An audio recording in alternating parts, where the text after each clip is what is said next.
Welcome back to Movies TV Mad. You can follow me on Twitter at Movies TV Mad, and a very warm welcome to Saturday's edition of the DC Universe Daily. And as you can see, I am displaying this beautiful artwork for the first poster of the Flash movie, and it says "Worlds Will Collide." So what's going on in this beautiful poster? Well, something's hovering over him, over Barry Allen, aka Ezra Miller, our Flash. Is it Batman's cape? Now, clearly he's in Keaton's Batcave. I think some have said it looks more like Christian Bale's Batcave. And I think, is this where this conversation has come from about Christian Bale being the DCU Batman? And the debate asking whether Christian should or should not be the DCU Batman? We will discuss that very shortly. So yeah, he's standing on something. I'm not really sure what he's standing on. And you can see the sun beaming on him. So I really like this poster. And basically, it confirms the kind of money they're spending for marketing. You know how you get DC fans and DC YouTubers or YouTubers in general go, oh, the marketing was so bad, that's why it didn't make any money. Look, if people want to go and see a film, it doesn't matter how you market it or not. If a film fails, it's something to do with the movie and nothing to do with the marketing. But hey, you carry on making excuses. Anyway, this film is being marketed quite early, if you ask me. Well, I don't think it's too early, but at the right time. We are in February now. This Sunday at the Super Bowl, not only will we have a 2.5-minute first trailer for the Flash movie, I think either at halftime or full time, they're also going to have a TV spot. Now, this stuff costs a hell of a lot of money. They spent a hell of a lot of money on this film. The motivations for making this film in the first place were to change the DCEU timeline. Now, we're changing the timeline again, but for James Gunn's and Peter Safran's DC Universe. I don't expect us to see, what they're going to do at the end of this movie. I just expect, to know that we're in a new timeline. And that's it. If we see anything extra, like the new Batman or the new Superman, that will be exciting, but I doubt it. So I really like this poster, and I'll give you a closer look here. But I really like it. I think it's excellent. I think it's a brilliant first step for the marketing, and I'm hyped for this film.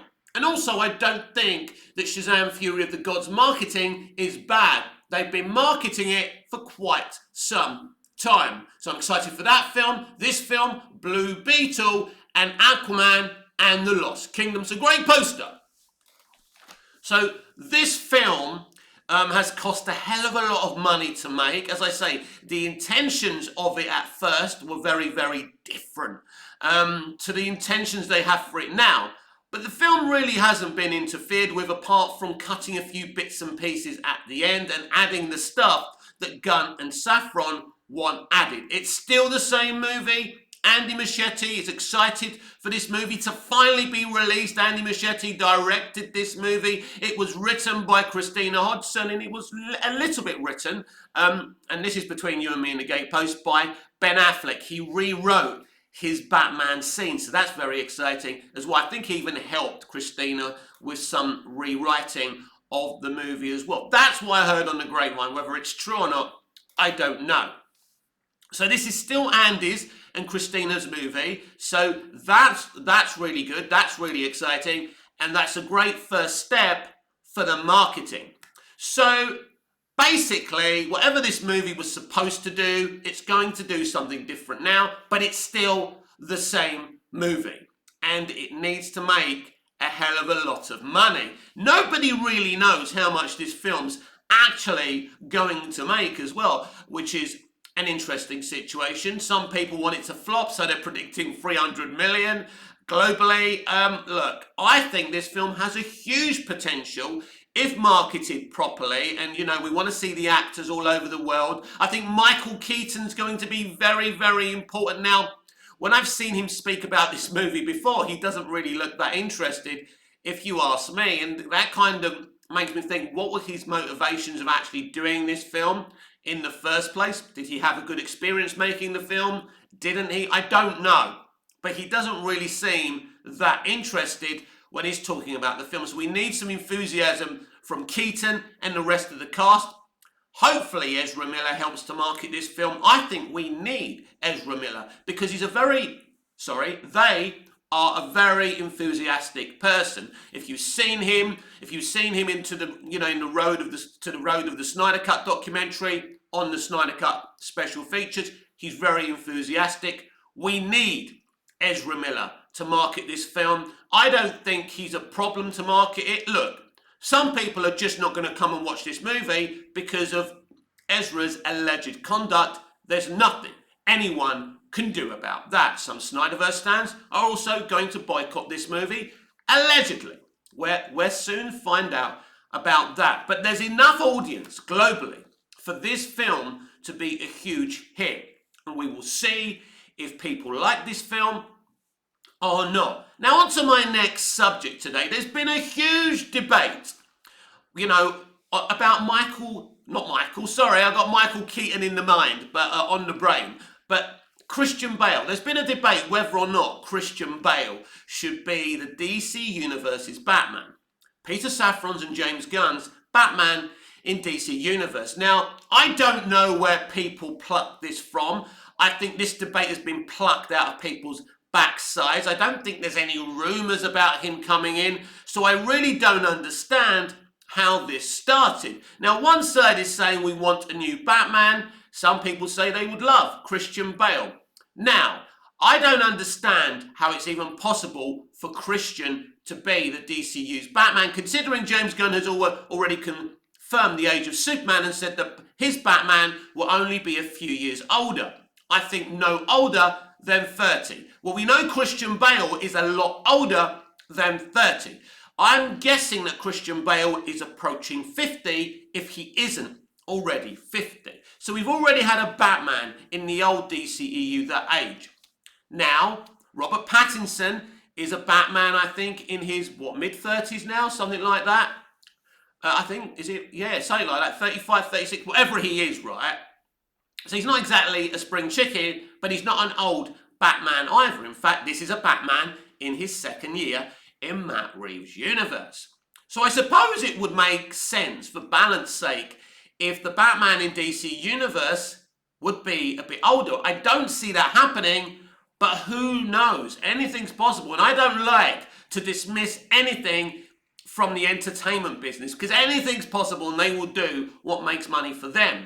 Now, Christian Bale has always said he'd only come back with Christopher Nolan. Now, that's interesting to me because he was quite happy to be in a shit Thor Love and Thunder movie, a shit MCU movie that literally cut to death the best bits he did in that movie. I'm surprised that Christian Bale lowered himself to be in a Marvel movie, but you know what? That's up to him. So, is it possible, first of all? I doubt it. It's unlikely. So if I woke up tomorrow morning and it was announced, breaking news, Christian Bale will be the DCU Batman, even though I'd love it to be a brand new actor, right? I'm not going to be upset about this. Why would I be upset about Christian Bale being the DCU Batman? I'm not saying it's going to happen, but if it did, I'd be well excited. He's probably my favourite Batman, especially because of Batman Begins. I think his performance as Bruce Wayne is probably the best Bruce Wayne performance I've ever seen, because we really peel those onions. The layers come off and we really get to know who Bruce Wayne is and his fears and, everything he feels about his parents' death. And he's a really good Batman. Don't listen to those idiots about his Batman voice. His Batman voice isn't fucking a problem. It's just like the people who don't like Clark Kent being clumsy in the Christopher Reeves Superman movies. It's a fucking disguise. Bale's voice, the growly voice, is supposed to be a disguise so they don't fucking know who he is. That's the actual point. So never had an issue with his growly voice, but the internet will sit on the fucking shitter and shit, and that's what they do. And, you know, they think that I grew up loving the Return of the Jedi. They now say that's a shit movie. You know, they say a lot of things, right? They change history. They rewrite history. So fuck the internet, even though I'm on the internet. Hey, I'm the good part of the internet, right? Well, even if I say so myself. So I would absolutely love the idea of Christian Bale being the DCU Batman. I don't know if it's possible. It doesn't seem possible considering the age that Gunn has hinted for his Batman. But hey, well, I suppose we'll have to wait and see what happens there. But I'd be really, really excited if he was Batman. This is one of the greatest actors of his generation. He's pretty much on the level of Robert De Niro and Al Pacino. Don't laugh. He's a very, very good actor. His performance in American Psycho is sensational. He is brilliant. He's also brilliant in The Fucking Machinist. Well, the film's called The Machinist, not The Fucking Machinist, if you want to see that. He lost a lot of weight. Christian always commits to his roles, as we already know. So I think it would be absolutely excellent for DCU for him to be the Batman. I wanted him to be Batman in the DCU, right? Considering that Nolan and Goya kind of developed Man of Steel, right? All they had to do is say this is a continuation of our Dark Knight trilogy and have Bale as their Batman. Not doing this is the biggest mistake they ever made, and I think we wouldn't be rewriting the DCEU timeline right now if Christian Bale was Batman. But the problem is I don't know how well he and Snyder would have got along. You see, all this could have been solved if actually Christopher Nolan was a hands-on leader of the old DCEU. You brought him in, he was involved with the story with David Goyer in Man of Steel. Let him take the lead, right? And maybe Zack could have just been the director rather than someone who was actually making decisions, even though I love the Snyderverse, right? Let's be clear about that. I think that's where the mistakes were made. But anyway, I'd be very, very happy about this. I'd be over the moon because I feel that Christian Bale is a great actor. And, you know, when you hear people like Boba talks, oh, I prefer someone new. Look, I probably would prefer someone new. But how can you hate this idea? How can you hate this idea, right? It doesn't make sense. Especially when Boba Talks is such a passionate Batman fan. Christian Bale is one of the best, if not the best, versions of Batman. So I would be very, very excited about that. But there are still lots of problems in our DC universe, and we need to discuss them on Saturday's edition of the DC Universe Daily. The edition you're watching right now. Because we need to go back to James Gunn's comments about speaking with Zack Snyder. Apparently Zack contacted him to congratulate him and tell him that he loved what he was doing with DC, right? This has put gasoline all over the situation. And as usual, the Snyder fans and fans in general know how to, they've got a humorous way of kind of saying, you know what, look at all these videos where Zack says he's interested in coming back. Now, that was a while ago, but I don't think Zack's changed his stance. We'll have to wait and see. But I think that James Gunn speaks too much for his own good. He's delivered what he wants to do. He's delivered half a slate, right, or a quarter of a slate, or whatever it is. Let that do the talking for you. It's a really good slate, but he's getting down and dirty with the Snyder fans. But let me tell you what those comments say about me, calling the sell Snyderverse to Netflix campaign wacky. That tells me he's worried. Because if he wasn't worried, he wouldn't have said anything. Well, Netflix haven't shown any interest. Well, are they even going to be negotiating with you, James? I think they'd be negotiating with Adby DeLuca and, Zaslav, people above your pay grade. We discussed this yesterday, but once you start going down in the dirt with the fans, now the Snyder fans are already sniffing it, that he seems a bit triggered by this campaign. I mean, think about it for a minute. Ask yourselves this question.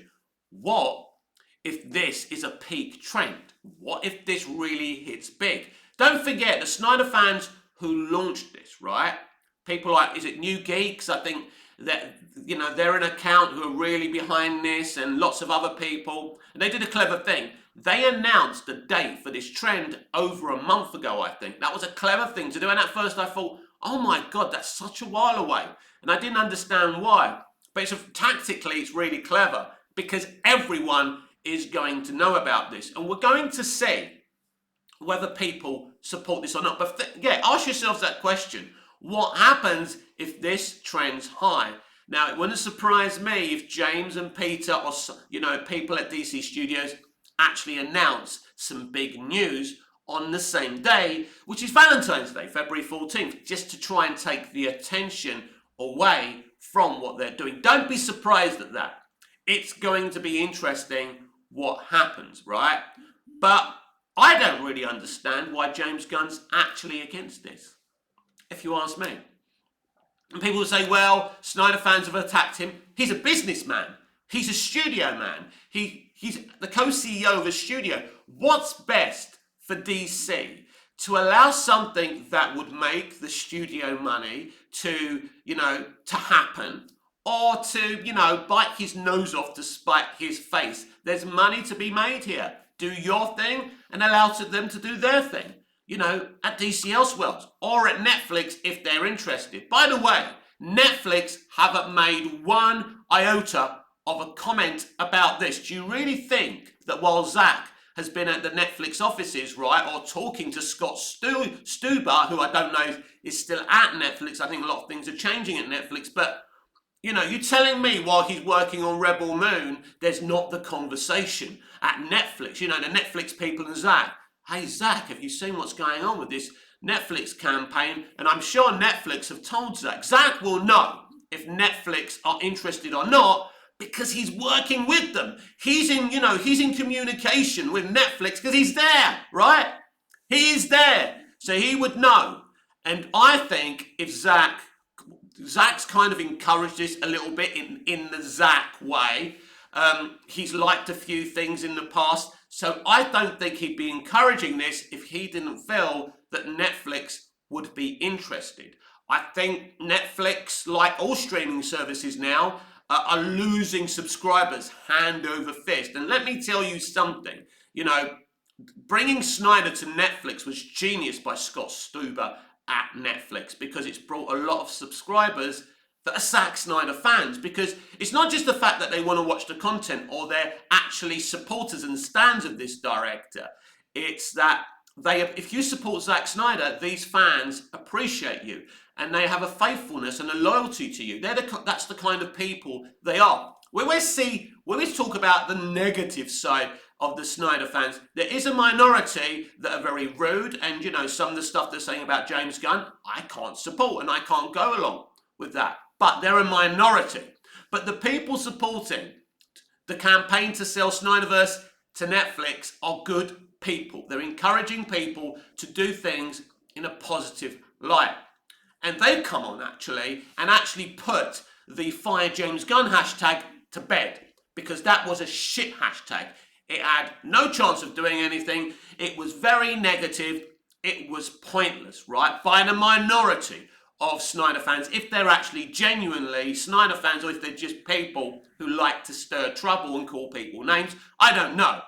So as I'm a fan of DC Snyderverse, as I'm a fan of these free movies and, this beautiful campaign that kicks off on Valentine's Day is happening, I'm behind it because I like the films and I'd like to see Justice League 2 and Justice League 3 happen. Now, people are going to say to me, yeah, but, this interferes with what James is doing. But they're quite happy to have a DC Elseworlds label. They're quite happy to have 2 Batmen, right? And potentially 2 Supermen and maybe 2 Constantines, right? So what's different here, right? This is not going to be confusing. It's going to be in its own little corner. It will make money. It won't make loads and loads of money, but there's a profit to be made, especially if Netflix were to take this on and pay most of the money. And WB would just pay like a quarter of what it would cost to do this. They could just sit there. Zaslav could sit there with his cigar, taking in a little bit of a profit. Because Snyder's movies have always made slight profits. All three of Snyder's movies haven't, I mean, look, in terms of the Snyder Cut, they spent money on Zack's movie, right? Then they gave Whedon a little bit of money to change what Snyder had done. That's not Zack's fault, by the way. Then AT&T gave Snyder another 70 million to put together the Snyder Cut. So it cost a lot of money. So I'm not sure about that movie making a profit at the end. But at the end of the day, right, it did make some money for them. It did uplift HBO Max for them. And that's why AT&T greenlit that film in the first place. There's an audience for Zack's DC movies, right? So I don't know what James Gunn's problem is as a businessman, as a CEO. It doesn't really make sense why he's against this. And there's another situation. He really, he hasn't handled some things very well. As I say, I like him. I think he's a smart writer-director. I like his stuff. I like his slate. But the firing of Henry Cavill is the reason that a lot of Snyder fans despise James Gunn. And that's where we are with this. And you have to ask the question. I mean, listen, I think I've spoken very candidly about this. While I love Henry Cavill's Superman, I don't think you can suddenly deliver him back and say, oh, he's got the John Williams theme. He's this pure Superman now and not the Superman that Zack was, doing with him. And, basically Zack wanted Superman to earn the right to be Superman. Very different. And all of a sudden we were going to get this kind of Superman fighting Black Adam. And, it was odd. I don't know if it was ever going to work. I was excited for Henry, to see the excitement in Henry's face when he was coming back, only to be told a few months later he was fired. I can't pretend that's good. I think ultimately having a new Superman in a new universe probably makes no sense. But this is why people are angry, because they still don't see why Henry's Superman, was removed blanketly like that. Now, here's where the big problem is. If he'd basically rebooted the whole universe and was recasting everyone, then I think the fans would have said, you know what? That's fair enough. We're upset, we're sad, but, that's fair enough.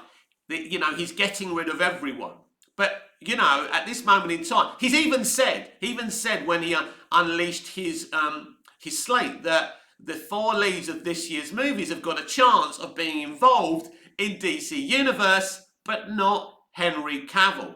And the Snyder fans, in fact, everyone's asking, right? Even whether you like Henry Cavill as Superman or not, whether you think it's a good idea to recast him or not, everyone's asking the question, why is it all right for them to come back and not Henry Cavill?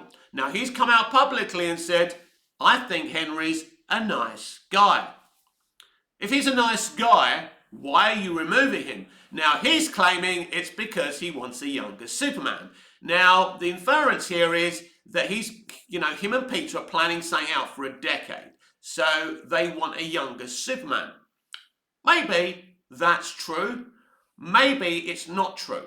But the truth of the matter is, if it's true for Henry, why isn't it true for Zachary Levi, Ezra Miller, and now I think Zolo, who's playing Blue Beetle, is slightly younger, so you leave him out of it. But Jason Momoa, he must be 40-something. Ezra Miller isn't as young as he looks, So, and Zachary Levi, when he hasn't got his Shazam, dyed hair, he's got grey hair. He ain't he's got to be, again, in his mid-40s, right?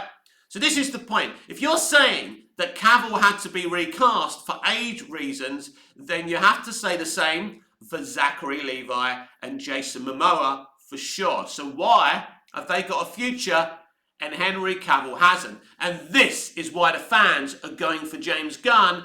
And really, this is where this sell the Snyderverse to Netflix campaign and the earlier hashtag Fire James Gunn came from. Because the truth of the matter is, and I wanted a full reboot. I wanted the DCEU burnt to the ground, and I wanted us to start from fucking scratch. That's what I wanted, because commercially, and for the general audience, which is the most important thing, to make as much money from global box office as possible, the DCEU hadn't worked. So I think if everyone was fired, right, and he started again, there wouldn't be a problem. There'd be no Sell Snyderverse to Netflix campaigns or Fire James Gunn hashtags. In fact, the fans wouldn't be attacking him, right? There'll be a few, there'll be that minority who can't help themselves, right? But he should have rebooted the whole thing. Now, maybe because of studio politics, Zaslav and the rest of them wouldn't allow him to do that. So it's a bit weird that we're back to the same plan of Hamada. Let's use the Flash movie to reset a new timeline. James Gunn and Peter Safran, who Peter Safran was producing some DC movies under Walter Hamada, let's not forget that, have said, I know, let's create a new timeline using the Flash movie. So basically, pretty much, as I predicted to you, is the same thing as what Walter Hamada was doing. It's the same tactics. And this is what Henry Cavill fans and Snyderverse stands are asking. If Henry was too old, what about the rest of them?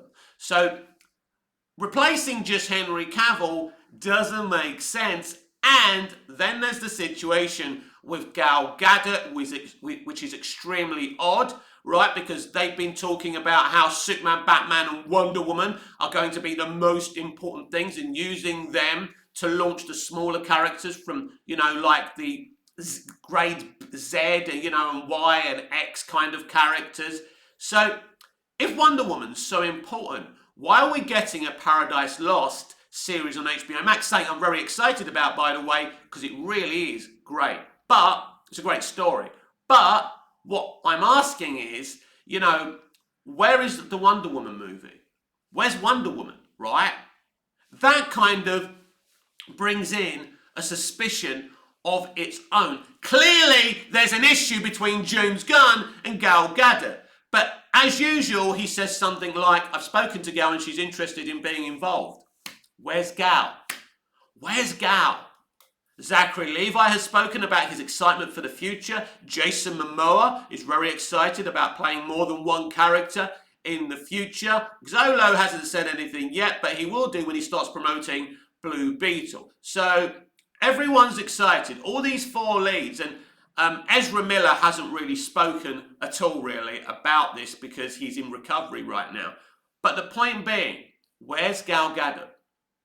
It's bad enough that they fired Henry Cavill and nobody else, and there's no justification for that. If you fire Henry Cavill, you've got to fire Zachary Levi, you've got to fire Jason Momoa, right? And it says something. This is a really huge issue, and this is why James Gunn is under pressure. And that's the thing, everyone. He's put himself through undue pressure. He's making enemies of a certain section of fans, and he's overly confident about all this being successful. Now, you should always be confident in what you're doing, especially as an artist, a creative, but I think he's put himself in a no-win situation now, where if he fails, right, if his first film fails, if The Waller Show is crap, right, because he ain't actually going to be involved in The Waller Show, right? We know who's writing that show. So already we've got a problematic situation which his enemies can use against him, and he has got enemies. And I'm not just talking about the fans. I believe that Adby and DeLuca are not exactly the biggest fans of him either. They are the co-chairs of Warner Brothers Pictures. We have another civil war brewing. We got rid of the people who created another civil war at WB, and I think a new one is starting again. And I spoke about this yesterday, so he's putting undue pressure on himself, and if he fails, he's gone instantly. And people say, well, you can't just fire him. Like, if Superman Legacy fails, you can't just fire him. You've got to give him a chance.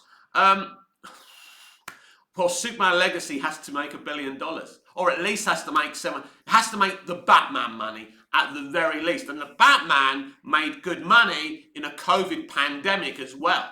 Don't forget that. So there's going to be no excuses here. And even if he doesn't get fired, if Superman Legacy fails, and I'm not saying that it is, or I want it to fail, but we're talking about the situation that he's creating here. He's putting himself under undue pressure. There are a lot of question marks. You know, why was Cavill fired? Where's Gal Gadot? Why won't she speak publicly about her future as Wonder Woman? So maybe James Gunn and Peter Safran should focus on these situations rather than going toe-to-toe and fighting in the dirt against a group of fans. You know, 214 is happening, right? So the Sell Snyderverse to Netflix campaign is happening. Whether it trends high or not, I don't know. I'm going to do my bit because I think it's a pure, uplifting campaign. Whether or not it's possible for any of this to happen really doesn't matter.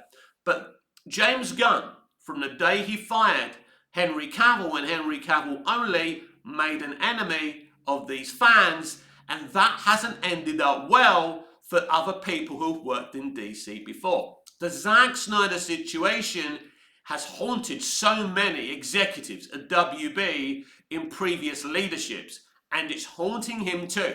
Neither did they handle it properly, and neither is James Gunn. This has been Saturday's edition of the DC Universe Daily with me, Mick, your host with the most. Just ask your girlfriends and your wives. Please like, share, comment, subscribe, hit the notification bell so you never miss this beautiful perfection, and I'll see you again in the next video. Until I see you again, goodbye, au revoir, auf Wiedersehen.